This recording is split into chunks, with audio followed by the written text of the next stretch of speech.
Donc l'AFIPEB et Hirsch Isolation. Donc Hirsch Isolation, qui sommes-nous?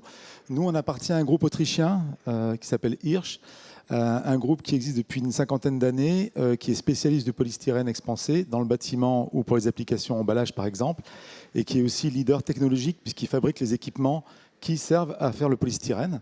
Donc on est aujourd'hui un groupe de 1700 salariés qui a connu une belle croissance ces 5 dernières années, ce qui fait qu'aujourd'hui on est numéro 1 de l'isolation polystyrène expansée en Europe, avec environ 100 000 tonnes de polystyrène transformées dans nos usines. Vous le voyez, on est vraiment de l'Atlantique à l'Oural, hein, pour prendre le général. On est sur l'Europe centrale avec la dernière acquisition du groupe qui a été la France, puisque nous-mêmes, donc Hirsch France, on est l'émanation de l'ancienne activité isolation polystyrène de Saint-Gobain. Et donc depuis 2020, janvier 2020, on a rejoint le groupe Hirsch, donc avec nos 6 usines en France, 224 salariés, voilà, et donc 6 sites de production. Et donc depuis peu membre de la French Fab. Voilà. Donc voilà pour notre groupe qui est spécialisé effectivement dans la transformation du polystyrène. Et puis l'AFIPEB, pour parler un peu plus sens large, l'AFIPEB, donc un nom à rallonge, Association française de l'isolation du polystyrène expansé dans le bâtiment. On parle beaucoup de circuits courts et de Made in France. C'est une vraie réalité sur notre filière, puisque l'AFIPEB, il faut savoir, le polystyrène expansé pour le bâtiment en France, 95% du polystyrène est produit en France. Donc on est vraiment sur un marché franco-français. Vous avez la carte ici des industriels qui sont membres de l'AFIPEB. On estime que l'AFIPEB représente 85% à peu près du polystyrène expansé du bâtiment en France. Vous voyez les noms des membres transformateurs de l'AFIPEB, donc des gens comme Knauf, Signat, Isosol, Isobox, Innovation, Corstyrène, et nous-mêmes évidemment Hirsch. Et on a également au sein de l'AFIPEB les producteurs de matières premières, donc la filière amont, qui est elle-même intégrée, qui n'est pas membre officiel, mais qui est intégrée à nos réunions et à nos débats, puisque l'intérêt de la filière, c'est vraiment l'intégration, la fabrication de la matière et sa transformation. On a le marché d'isolation français. En France, c'est 350 millions de mètres carrés à peu près. Le polystyrène expansé, c'est le deuxième matériau après la laine minérale. Donc on représente à peu près 28%. Alors selon les statistiques, ça peut varier de quelques pourcents, mais 28% de la fabrication. Voilà, donc on est un matériau qui compte sur le marché du bâtiment en France, avec voilà, 24 usines sur le territoire, donc un vrai maillage territorial qui existe depuis déjà de nombreuses années. Alors, question très générale, pourquoi et comment décarboner les bâtiments? Alors, la première question est très simple. Alors déjà, notre métier, je rappelle juste, l'isolation du bâtiment, c'est quoi? Vous avez une paroi, on l'isole. Voilà. Ça peut être un mur, un plancher, un sol, une toiture terrasse, et puis évidemment d'autres applications avec les propriétés géniales du polystyrène, comme les remblais routiers ou les applications industrielles. Mais pour revenir à la question, pourquoi décarboner? Il y a un constat très simple qui est partagé. Là aussi, les pourcentages peuvent varier d'une étude à l'autre, mais les bâtiments en France, c'est environ 40% de la consommation énergétique, un peu comme pour les voitures, surtout pendant la durée de vie du bâtiment, mais c'est 40% de la consommation énergétique en France et 20% des émissions des gaz à effet de serre.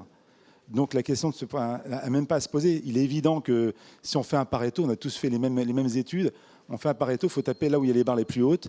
Et clairement, le bâtiment est un premier contributeur, et un contributeur important au réchauffement climatique.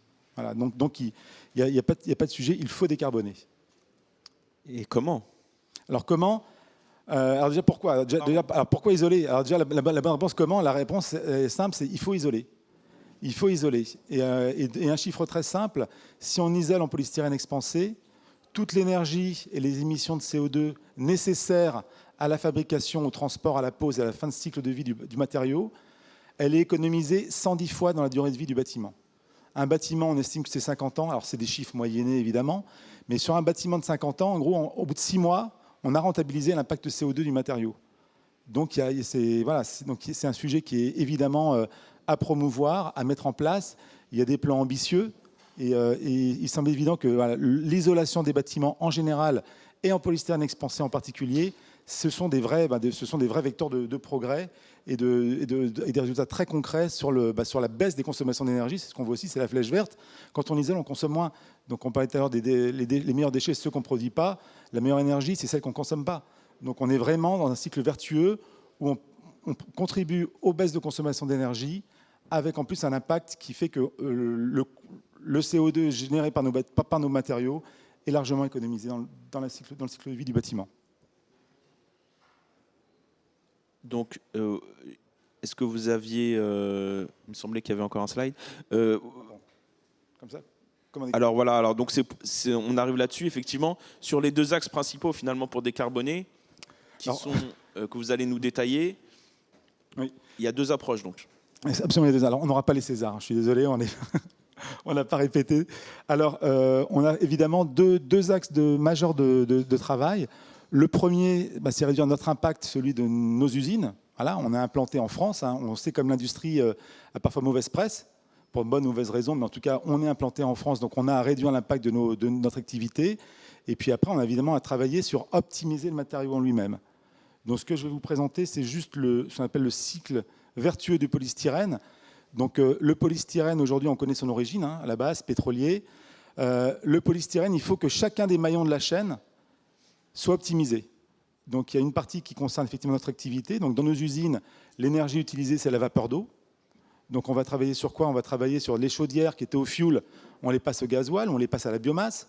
On va travailler sur évidemment l'optimisation des consommations en tout genre énergie. On va travailler sur l'optimisation des transports avec des fournisseurs plus proches. On a vu le maillage territorial, les usines sont déjà bien réparties. On va travailler évidemment sur l'émission de nos déchets, la gestion de nos déchets. Ça fait déjà au moins 15 ans que les usines polystyrène en France, là je parle au nom de la FIPEB, on recycle tous, nos chutes de production, de déchets de production sont tous recyclés. Donc maintenant il faut qu'on travaille l'aval, à savoir la réduction des déchets sur chantier, la réintroduction de ces déchets dans nos usines ou plus en amont dans la matière première, donc la partie recyclage, et puis après traiter, je vous montrerai un exemple aussi, la fin de vie du bâtiment avec la déconstruction, et là aussi, comment recycler ces produits de fin de vie du bâtiment. Donc on a chacun des maillons de la chaîne doit être optimisé. Sachant qu'au départ, on a un matériau qui a déjà des performances très bonnes, puisque vous prenez 1 kg de PSE, 1 mètre cube de PSE, c'est 98% d'air. Donc on a 2% de matière dans 1 mètre cube ou 1 mètre carré isolé. Donc on est l'isolant quelque part qui consomme le moins de ressources en tout genre, puisque c'est une molécule et derrière c'est une énergie de la vapeur d'eau. Donc il n'y a pas de liant, il n'y a pas de chimie, il n'y a pas d'additif. Donc c'est un matériau qui est sain. Donc on a la chance d'avoir cette simplicité entre guillemets qui doit nous aider. Donc un exemple concret. Donc là c'est les usines Hirsch France, nos 6 usines. Donc entre 2010 et 2020.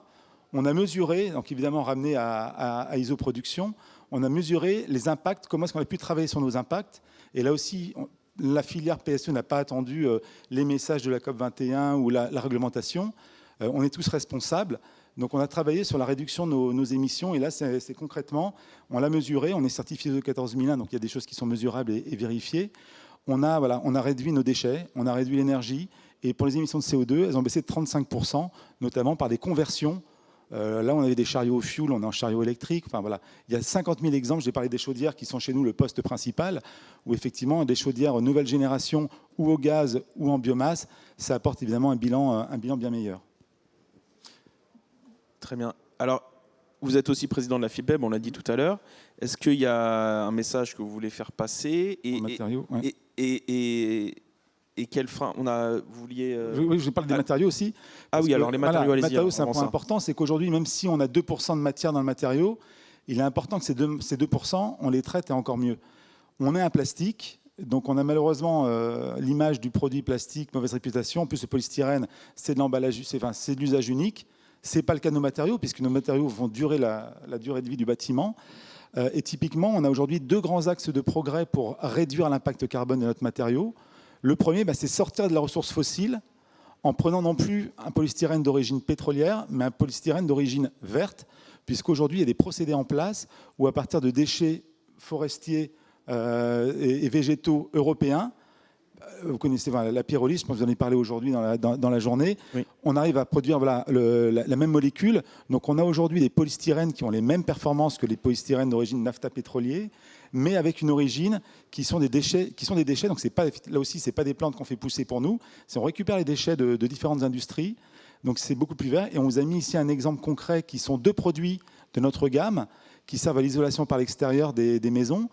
On a un impact carbone sur notre isolant traditionnel de 6 kg de CO2 par mètre carré isolé. 6,6, c'est déjà une belle performance, puisque la plupart des isolants sont plutôt entre 8 et 20 à peu près. Donc on est déjà pas mal, mais ce n'est pas suffisant. Donc on a travaillé, et le fait de passer sur une origine déchet végétal, ça nous permet de descendre de 60% à peu près l'impact carbone du matériau. sachant que le bienfait de ce changement ne nécessite pas d'investissement dans nos usines. C'est les mêmes équipements, c'est les mêmes performances. En revanche, voilà, on a clairement changé d'environnement et on travaille avec une nouvelle origine de matériaux qui se développe, qui doit se développer beaucoup plus et qui permet de réduire l'impact carbone du bâtiment de 60%, ne serait-ce que sur cet isolant. Donc c'est un vrai pas en avant. Donc ça, c'est le premier axe de progrès. Et évidemment, ce sont des données qui sont vérifiées puisque chacune des usines concernées, chaque produit est certifié. Là, je vous ai mis l'exemple de ISCC ou RedCert, qui sont deux organismes internationaux bien spécialistes du domaine. Et c'est du physique. Et le deuxième axe, évidemment, où on consomme autre chose que de la ressource fossile, ou bien on utilise encore plus de recyclés. Donc aujourd'hui, le taux moyen de recyclé dans nos isolants, c'est 15%, la FIPEB à peu près. On estime entre 15 et 18% le taux de recyclé dans chacun de nos produits. Selon les applications, ça varie évidemment de 0 à 40 à peu près. En moyenne, c'est 15 à 18. Et aujourd'hui, on se développe pour faire plus de recyclés de l'externe, c'est-à-dire des déchets de chantier, des déchets de déchetterie, des déchets, voilà. On est en train de mettre en place, ça va évidemment être un peu plus promu par la loi à venir sur la responsabilité élargie des producteurs et l'éco-contribution, même si on a appris aujourd'hui qu'elle a été reportée de quelques mois.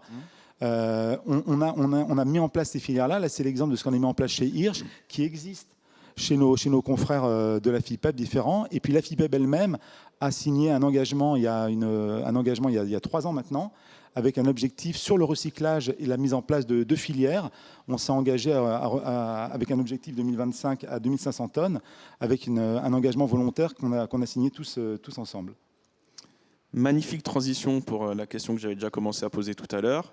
Donc, en tant que président de la FIPEB, quels sont pour vous les freins qui restent à lever dans le secteur du bâtiment, donc pour cette décarbonation et l'apport des plastiques dans cette décarbonation? On avait encore un petit dernier que j'avais oublié, excusez-moi. Voilà. Le petit dernier, c'est la déconstruction. Parce que n'oublions pas, voilà, notre héritage, on parlait tout à l'heure des pièces automobiles, où effectivement, en fin de vie, ça peut être un souci.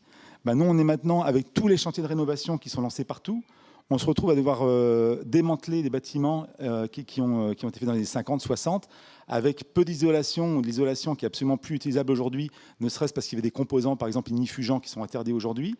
Et donc, depuis cette année, on a au niveau européen le projet Polystyrene Loop qui a été lancé, et on a une usine pilote qui a été inaugurée au mois de juin aux Pays-Bas, qui permet de récupérer les chantiers de déconstruction. Il y a un chantier d'ailleurs qui est mené par la FIPEB avec notre confrère de Knof en région parisienne, un gros chantier de déconstruction. On va en lancer un autre qui est dans l'ouest de la France. Et donc ces chantiers, donc on va récupérer le polystyrène souvent souillé avec du mortier, de la colle, etc. C'est retraité, c'est envoyé aux Pays-Bas. Et avec ça, on fait de la matière première totalement vierge. Et on sépare évidemment les composants à qui on donne une deuxième vie.